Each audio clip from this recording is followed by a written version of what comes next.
Salut à tous, aujourd'hui on se retrouve pour les pronos exceptionnellement. Bon, ça sera sur ma chaîne, on verra par la suite si on continuera sur ma chaîne ou peut-être sur la tienne. On fera kiff-kiff de temps en temps. Ouais, on verra tout ça. Donc, comme d'habitude, je suis accompagné de Bizbiz aujourd'hui. C'est moi qui vais parler en premier des matchs puisque normalement c'est plutôt toi qui le fais. On va débuter comme d'habitude par le championnat qui nous intéresse, la Ligue 1, avec encore une fois une journée un peu tronquée parce que normalement il y aura à peu près 5 matchs qui seront pour joués. l'instant, Voilà, il n'y aura que 5 matchs comme la semaine dernière. Beaucoup de matchs ont déjà été reportés en Ligue 1, donc on va débuter directement avec une affiche cet après-midi entre le DFCO, une affiche qui nous intéresse puisqu'on sera au match qu'on va accueillir le Paris Saint-Germain. Donc on va pas non plus parler beaucoup de ce match-là. Je pense que le résultat, ça sera une victoire du Paris Saint-Germain, certainement même avec un gros score. Ouais, je pense, parce que on n'arrive pas du tout quand on voit qu'on perd à domicile 4-0 contre Nîmes, donc le PSG qui est largement au-dessus de Nîmes et au-dessus de toutes les équipes françaises. Depuis pas que les dernières, on a pris 8 au Parc des Princes.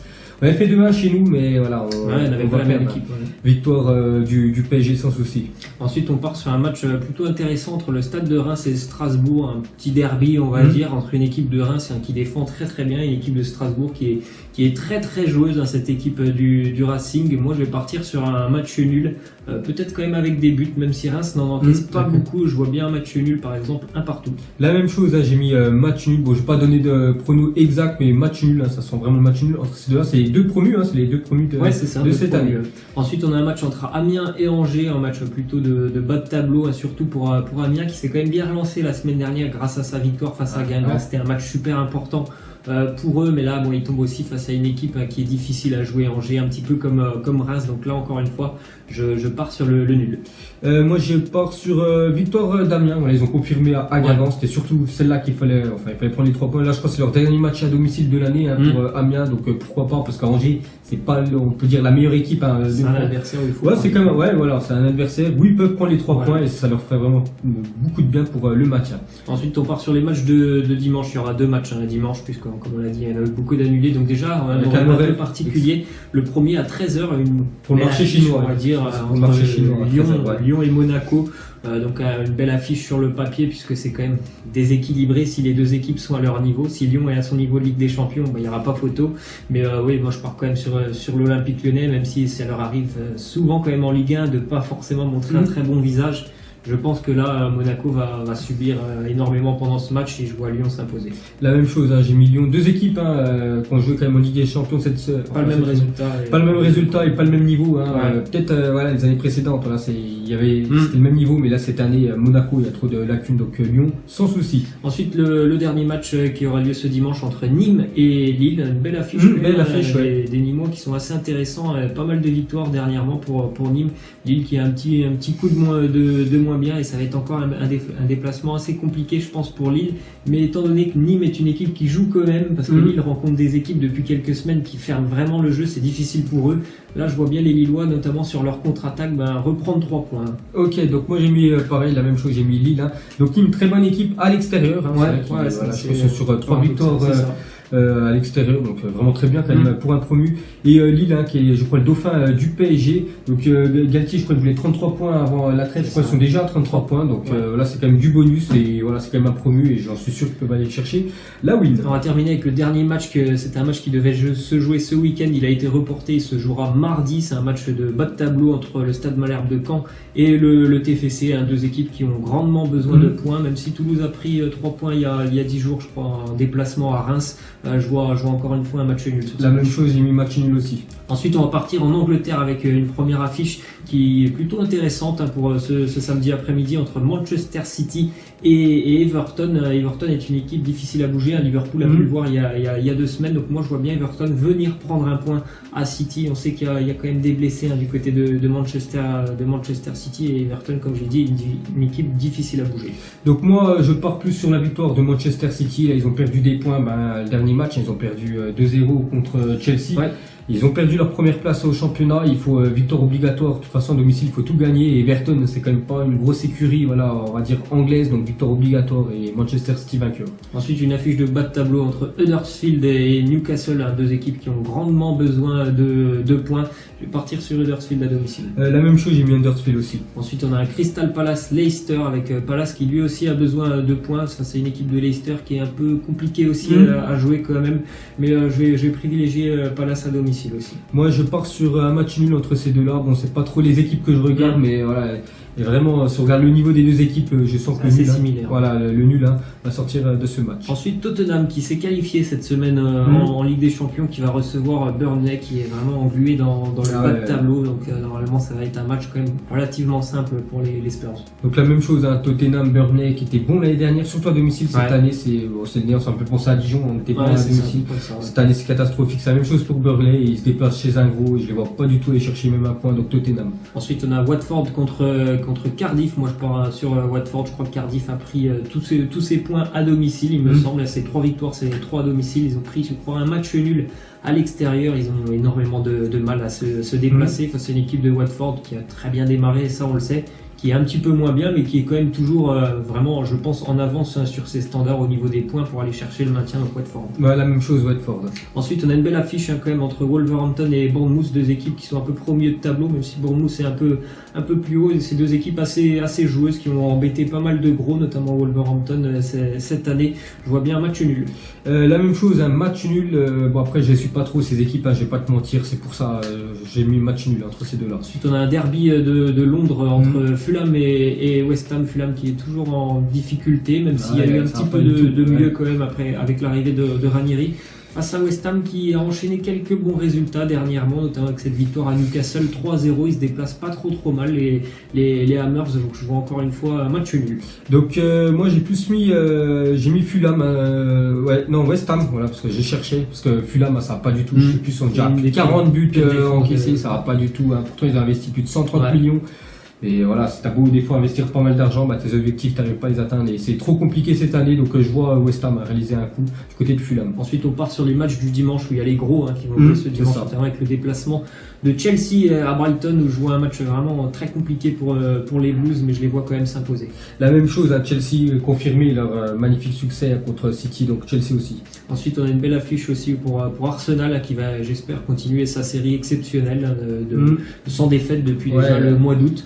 Il se déplace chez Southampton qui a accroché Manchester United par exemple il y a 2 semaines, mais sincèrement je les vois vraiment pas accrocher Arsenal qui est hyper en forme. La même chose, Arsenal ça joue très bien avec Unai Emery qui a vraiment changé cette équipe, donc pour moi j'ai mis Arsenal vainqueur ou match nul, mais je vois pas une victoire de Southampton, mais je pars quand même sur Arsenal vainqueur. On va terminer avec la belle affiche quand même de ce week-end entre Liverpool et Manchester United, match à 17h entre deux équipes qui sont qualifiées cette semaine en Ligue des Champions. Je pars sur Liverpool, même si ça sera un match compliqué, puisque voilà, ça a toujours été compliqué ces matchs. C'est vraiment l'un des derbys de l'Angleterre qui est le plus important, mais je vois quand même Liverpool supérieur à Manchester.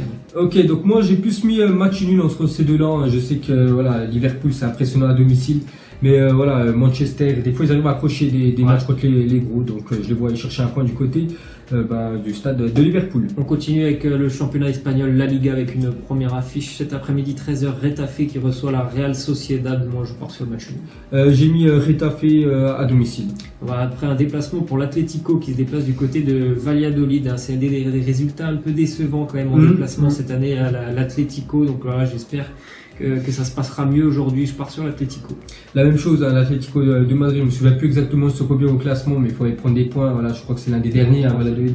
Donc voilà, victoire obligatoire pour Madrid. Ensuite, on a le Real Madrid qui va jouer aussi lui un derby face au Rayo Vallecano, qui est en grande difficulté en Liga, l'une des pires défenses.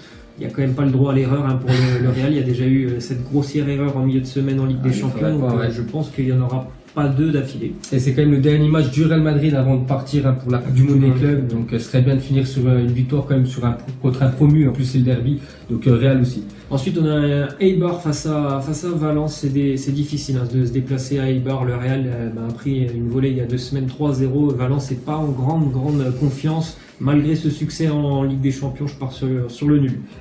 Exactement, j'ai même comme toi match nul aussi. Ensuite, on a demain une belle affiche entre Séville et Girone, qui est vraiment une équipe agréable à suivre, l'équipe de Girone avec Stuani, qui est un des meilleurs buteurs d'Espagne d'ailleurs. Je crois, ex-aequo, ouais, c'est ça. Et puis Séville qui lutte toujours actuellement avec le Barça pour la première place. C'est quand même très très solide à domicile.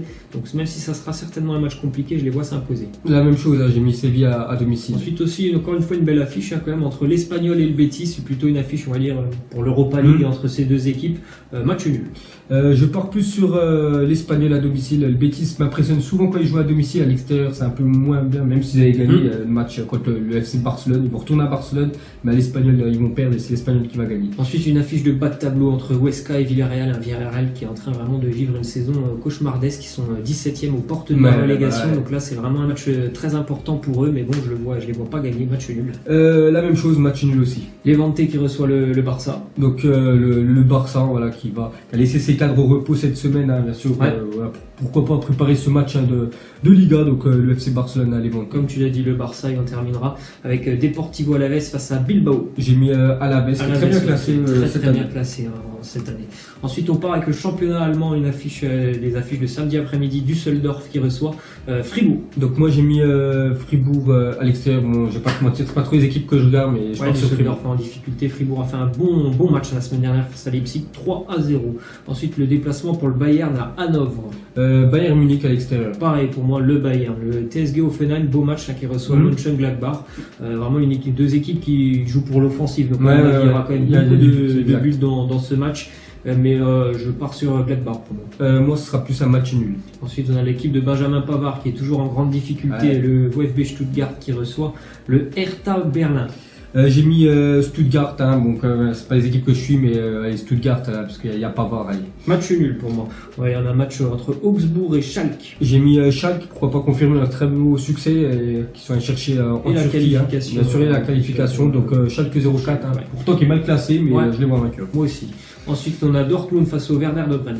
Le Borussia Dortmund, vraiment qui est impressionnant cette année en Bundesliga, et je les vois gagner cette rencontre. Ouais, ils peuvent encore continuer bien évidemment de prendre des points d'un matelas d'avance. Il y aura la trêve dans très peu de temps en Allemagne, donc pourquoi pas. On va continuer avec les matchs de dimanche, notamment le RB Leipzig qui reçoit Mayence. J'ai mis Leipzig à domicile. Et Francfort face à Leverkusen. Francfort est très solide à domicile. On va terminer avec le championnat italien avec déjà une affiche entre l'Inter et l'Udinese. Donc moi je pars sur l'Inter Milan. Je me souviens plus ce qu'ils ont fait le week-end dernier. Je sais juste déjà qui, à mon avis, sont bien déçus parce qu'ils sont éliminés quand même de la Ligue des Champions. C'est quand même un objectif pour chaque club d'aller plus loin. Et ils vont se remettre sur le championnat et ils vont gagner cette équipe d'Udinese, je crois, qui est très mal classée. C'est ça, donc oui, l'Inter. Ensuite on a le derby de Turin, assez intéressant entre le Torino et la Juve. Le Torino qui est l'équipe, je crois, qui est la deuxième en Italie à avoir le moins perdu de match, donc c'est relativement serré en général, mais je vois quand même la Juve s'imposer. La même chose, Juventus qui est vraiment impressionnante et il part tout droit pour remporter une fois de plus le championnat italien. Ensuite on a une affiche plutôt de bas de tableau, même si la Spal est une équipe quand même plutôt agréable qui reçoit le Chievo, bon dernier avec je crois 3 points pour le Chievo et pas toujours aucune victoire. C'est incroyable. Voilà, pour la Spal c'est un match super important pour le maintien, donc la Spal. Ouais, la même chose, victoire obligatoire. Ensuite, on a une affiche entre la Sampdoria et Parme, deux équipes, je crois, sont 9e et 10e avec le même nombre de points. Ça sent le match nul. La même chose, j'ai mis match nul. Ensuite, on a Frosinone qui reçoit Sassuolo dans un duel de plutôt bas de tableau. Donc, moi, je pars sur le promu Frosinone à domicile. Le match nul pour moi. On aura aussi la Fiorentina qui reçoit l'Empoli. Fiorentina à domicile. Ouais, la Fio aussi. Cagliari qui reçoit le Napoli. Un Naples qui est deuxième toujours du championnat, donc il se déplace à Cagliari. Je sais pas trop ce que ça vaut, cette équipe italienne Cagliari, donc je pars sur Napoli. Ouais, le Napoli aussi. Valeur sûre. La Roma qui va recevoir le Genoa. L'AS Rome à domicile. Ouais, le Genoa est en grande difficulté aussi cette année. On a une belle affiche aussi demain entre l'Atalanta et la Lazio de Rome. Moi j'ai mis match nul, je vois pas une équipe vainqueur, donc ça sonne match nul. Voilà, je sais pas combien, mais match nul. Pour moi plutôt l'Atalanta, et on va terminer avec le match lundi de déplacement de l'AC Milan du côté de Bologne. Moi j'ai mis Milan AC à l'extérieur. Moi je pars sur le match nul. Voilà, c'était la fin de cette vidéo prono, donc j'espère que ça vous aura plu. On vous laisse, on vous dit à la prochaine. Ciao. Ciao.